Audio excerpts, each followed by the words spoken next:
Hello दोस्तों, SJ कहानी सागर में आपका स्वागत है। आज की हमारी कहानी है उलझनें। शारदा जी आ तो गई हैं शशांक के साथ, पर मन बिल्कुल बुझा बुझा सा है। शशांक के पापा के साथ एक ही बार बेटा बहू के पास आई थी। सारी सुविधाएं होते हुए भी दोनों का मन ज़्यादा दिन वहाँ नहीं लग पा रहा था। तब शशांक से कहकर वापस अपने घर में लौट आए थे। शशांक बहुत नाराज़ हुआ था। उसकी दिली ख्वाहिश थी कि पापा के रिटायरमेंट के बाद हम दोनों को उसी के साथ रहना चाहिए, लेकिन शुरू से अपने मन मुताबिक जीवन जीने वाले उसके पापा को किसी भी दूसरी जगह ज़्यादा दिन, भले ही बेटा बहू का घर ही हो, अच्छा ही नहीं लगता था। पर अचानक उन्हें दिल का दौरा आया और शारदा जी को अकेला कर गया। हतप्रथ शारदा जी के लिए बिना पति के जीवन की कल्पना करना भी असंभव था। शशांक ने इस बार उनकी एक नहीं सुनी थी। नहीं माँ, अकेले तो आपको रहने ही नहीं दूंगा। हजार बार उसी घर में पति की यादों के ही साथ रहने की उनकी दिली अभिलाषा और मनुहार अपने बेटे की जीत के सामने पराजित हो गई थी। अब वो शशांक से अपने मन की उलझनें कैसे साझा करती। बहू बेटे पर मैं बोझ हो जाऊंगी। उन दोनों की गृहस्थी मेरे आने से अव्यवस्थित हो जाएगी। मिनी बहू भी जॉब करती है, मेरे लिए उसको परेशान होना पड़ेगा। पिछली बार तो उसने कुछ दिनों की छुट्टी ले ली थी ऑफिस से। थोड़े दिनों के लिए आना रहना अलग बात है, पर अब हमेशा के लिए उनके साथ रहने के नाम से ही उनके शरीर का रक्त सूखा जा रहा था। इतने सारे उनके आने जाने वालों के साथ मेरा एडजस्टमेंट कैसे हो पाएगा। मिनी की बिल्कुल इच्छा नहीं होगी।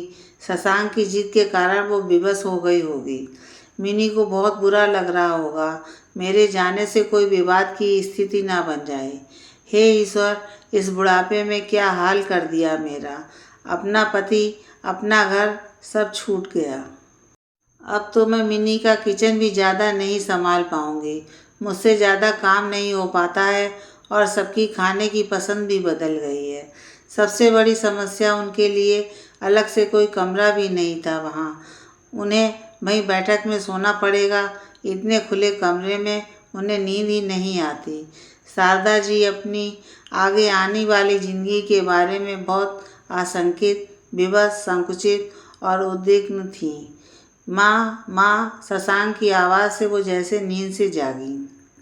हाँ बेटा, अपनी विवश व्यवस्थित मनोदशा को छुपाने का भरकस प्रयास करते हुए शारदा जी ने कहा। बस थोड़ी देर में घर आ जाएगा माँ, शशांक ने उत्साह से बताया। तो शारदा जी का दिल फिर से बुरी तरह धड़क उठा। अब क्या होगा। घर आ गया। मिनी बाहर ही खड़ी थी। शशांक ने कार का दरवाज़ा खोला ही था कि तब तक मिनी ने आगे बढ़कर उनके पैर छू लिए और हाथ में पकड़े कलश के पानी को उनके चारों ओर घुमाया, जैसे वो मिनी के आने पर करती थीं।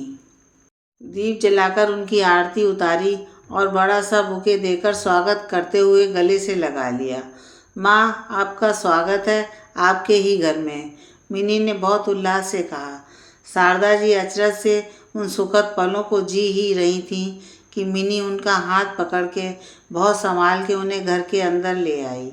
ये आपका कमरा है माँ। मेरा कमरा? शारदा जी आश्चर्य से देख रही थी। मिनी ने अपना बेडरूम खाली करके शारदा जी का सभी सामान वहाँ व्यवस्थित तरीके से सजा दिया था। उनकी पसंदीदा किताबों से भरी एक अलमारी भी कोने में रखी थी। उनके ठाकुर जी भी छोटे से पूजा घर में सुशोभित हो गए थे। अरे मिनी, नहीं नहीं बहू, मेरे कारण तुम लोग परेशान नहीं हो। मैं तो कहीं भी रह लूँगी। ये तुम्हारा कमरा है, मैं यहाँ नहीं रहूँगी। शारदा जी की आंखों में आंसू आ गए। अरे माँ, क्या तेरा मेरा कमरा लगा रखा है। अपना ड्राइंग रूम कितना बड़ा है, इसी में पार्टीशन करके हम लोगों का कमरा यहाँ शिफ्ट हो गया है।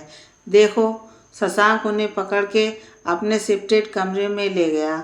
ये ज़्यादा अच्छा है माँ। और हाँ माँ, ये क्या बहू बहू की रट लगा रखी है आपने। आपकी बेटी हूँ मैं।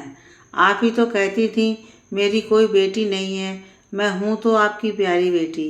मिनी ने उनके गले लगकर बहुत लाड से कहा। तब तक किसी ने आके उनके पैर छू लिए। ये श्यामा है माँ, यहीं रहेगी दिन भर आपके साथ और आपके सभी कामों में आपकी सहायता करेगी। मिनी कह रही थी, बस माँ, अब से आप निसंकोच होकर अपनी बेटी के साथ अपने घर में रहिए, खूब किताबें पढ़िए, मॉर्निंग इवनिंग वॉक करिए, फिल्में देखिए।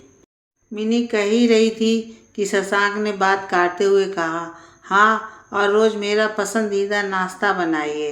तरस गया माँ आपके हाथों की मटर की कचौड़ी, गाजर का हलवा, दही बड़े।